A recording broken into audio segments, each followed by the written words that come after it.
طيب شلونكم شو اخباركم؟ طبعا اليوم شرحنا على برنامج معروف قديم اسمه انستا اب. طبعا سريع برشق وزيادة مضاعف كلكم تعرفونه، بس ضافوا له تعديل كلش حلو.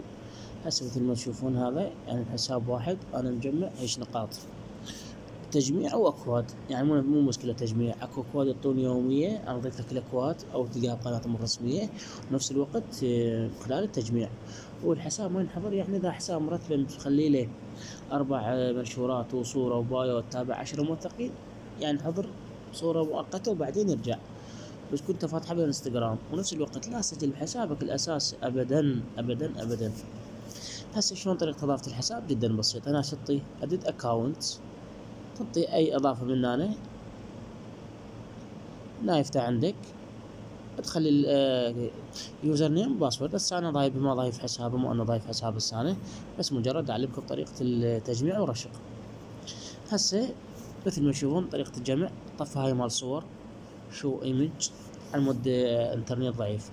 هسه انتبهوا على الجمع الحلو بيه، هو يديك ثواني، يعني ما يخليك تجمع بكيفك المودين حضر الحساب. هسه مثل ما تشوفون تجميع مالته طبيعي. هسه نروح على اللايكات، اذا نريد اهم طفي الصور وتجمع. هسه مثل ما تشوفون جاي نجمع طبيعي. هنا مثل اللايكات تيجي تحول، هسه ماكو تعليقات، من تجي انت تحاول ترجع على المتابعين وهكذا. وحبايب هسه ما اجمع لكم اكثر من هذا العدد. راح تشوفون راح تشوفون، راح اضيف لكم اكو اكواد موجوده بالقناه بعدين اضيفها. هسه راح اجمع لكم كم نقطه واجي. مثل ما تشوفون حبايب صار عندنا نقاط يعني بقد ما تريد، يعني الرشق مالته وركم شلون سريع، كل سريع حبايبي. هذا التجميع اليدوي. اما تريد تجميع التلقائي شو تسوي؟ ايش مكتوب هنا اوتو فولو، تعطي من هنا بس هسه نطفيه، بس المثال طبعا نطفيه. تريد تجمع بكل الحسابات، تريد تجمع بحساب واحد، او شو تريد تطفي مثلا المتابعين، شو تخلي بس اللايكات والتعليقات. تريد تطفي اللايكات وتخلي بس متابعين، انت بكيفك، انت شنو اللي عجبك تسوي. هسه مثلا احنا نريد نجمع بس بحساب واحد، اللي هذا هو مثل ما تشوفون. حبايبي طبعا جاي يجمع نقاط. هنا صار 28. طبعا الحساب لحد الان ما محظور طبيعي، جاي يجمع كلش طبيعي. هسه حبايبي شوفون مثل ما تشوفون 3872، يعني جاي يعد. شوف مثل ما تشوفون جاي تابع. اذا تريد تخرج من عندهم عادي. هسه شو نسوي حبايبي؟ نروح على قناتي تليجرام. طبعا حبايبي قناتي على التليجرام، اللي يحب يتواصل وياي يريد يصعد حسابه سواء بالانستغرام او بالتيك توك او بتويتر او قناة يوتيوب عنده وقناة تليجرام، يريد يشتري او يصعد قناة تليجرام باللي يعجب. هذه الخدمات كلها متوفرة هنا، ومشاهدات ولايكات وريلز وكل شيء موجود ما يخص التواصل الاجتماعي.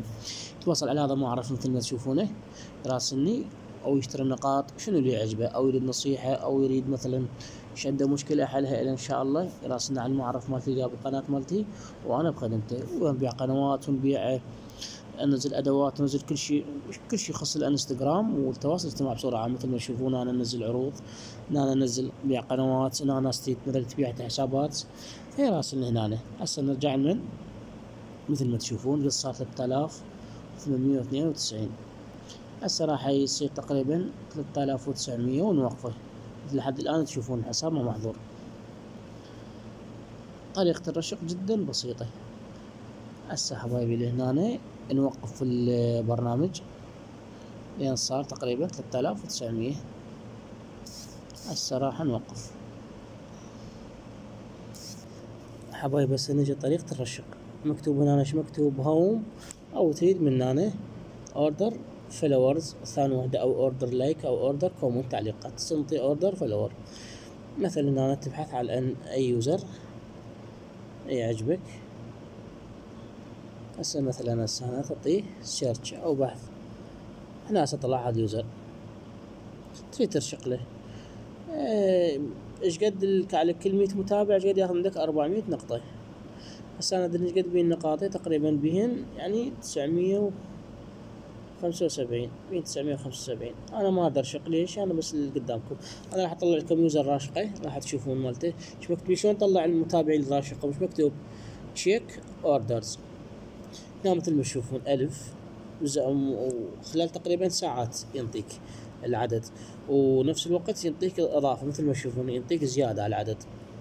حبايبي كل اللي بدكم تشترك بقناه التليجرام وباليوتيوب تشترك هم كذلك وتسوي توجيه لاصدقائك وتخلي لايك وتعلق بيوزرك وانا ان شاء الله راح اسوي مسابقات والشكر للكل. بس حبايبي مثل ما قلت لكم لا تسجل بحسابك الاساسي نهائيا لا تسجل لان حسابك ممكن يتبند او ينحظر. مثل ما قلت لكم حبايبي بدكم تدعمونا ان شاء الله راح نسوي مسابقات الاسبوع الجاي بمناسبة اللي انا خلصت الامتحانات. يلا حبايبي هنا في امان الله.